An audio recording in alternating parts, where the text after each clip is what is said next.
Unemployment in Toronto, according to Statistics Canada, was at 7.9% in May, which is one of the highest unemployment rates in Canada. The report shows that there were 317,200 people without a job in Toronto in May. That number marks a 0.2% jump from April and a 1.9% increase, or 83,800 more unemployed people year over year. High unemployment is one of Canada's economic centers, has many asking a lot of questions about why Toronto unemployment is so high.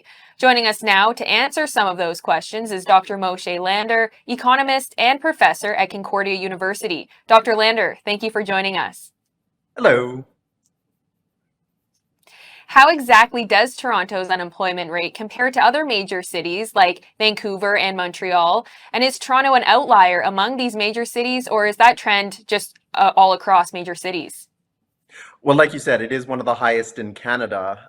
It's higher than in Montreal. It's higher in Vancouver than in Vancouver. But part of it is the way that unemployment is calculated. And so when you calculate unemployment, you take the number of unemployed people out of something called the labor force. And the labor force is just made up of people who are employed or unemployed. But being unemployed doesn't just mean you don't have a job. It means you don't have a job, but you're also able, willing, and looking. So there's something in the way that it's calculated that can make it a little bit deceiving. Like you said, there's about 300,000 people in Toronto that are called unemployed. But if you think about it, Toronto has about 3 million people. So something's not quite right in the calculation. It's the way that we economists do it. And so it can be a little bit misleading and create headlines when that number goes a little high. And what are some of the core reasons why unemployment in Toronto is so high?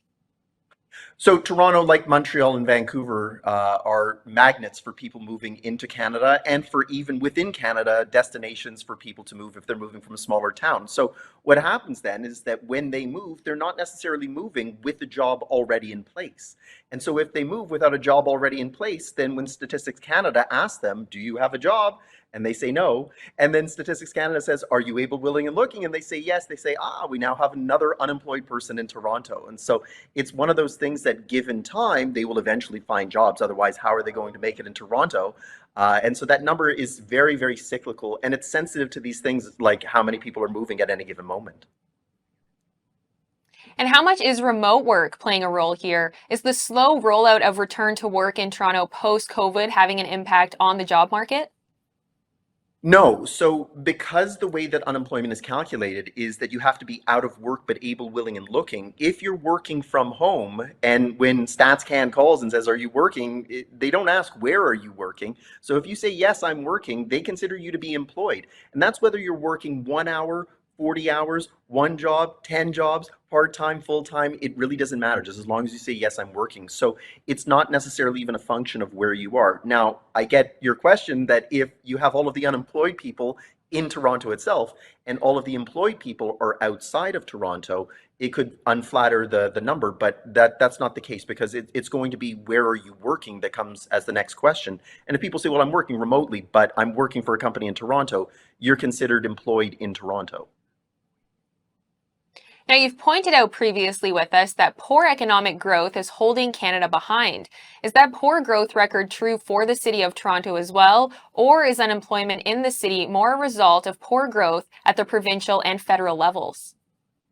It's a little bit of all of them. And so when you have unemployed workers, for whatever the reason, those are resources that could be doing something productive with the economy that are not. And so even if it's something as basic as just pouring a coffee at a McDonald's, that person that's not working is not earning an income. Not earning an income means that they're not being able to spend that income, and that's holding back the economy then. And so within any city, whether it's Toronto or otherwise, one of the things that you need is to be able to effectively get people who want to work into work. You can't necessarily arm twist governments into making people work, and you can't do that with firms either. You can't make them hire somebody if they don't want to. But what needs to happen then is that the labor market needs to recognize that, hey, there's a whole bunch of people here that are sitting on the sidelines that want to get in the game, and their skills are not improving by sitting on the sidelines. So something needs to be done at all levels of government as well as with businesses to incentivize getting these people to work quickly. And what does high unemployment in our largest city mean for economic prospects of the country more generally? Well, I think one of the things that we're seeing is that as recently as 20 years ago, we would have considered Toronto, Vancouver, and Montreal to be the top of the table, and every other Canadian city would at best be sitting at the second tier of Canadian cities.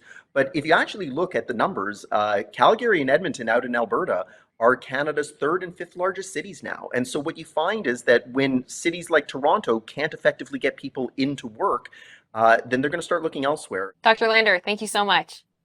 Anytime.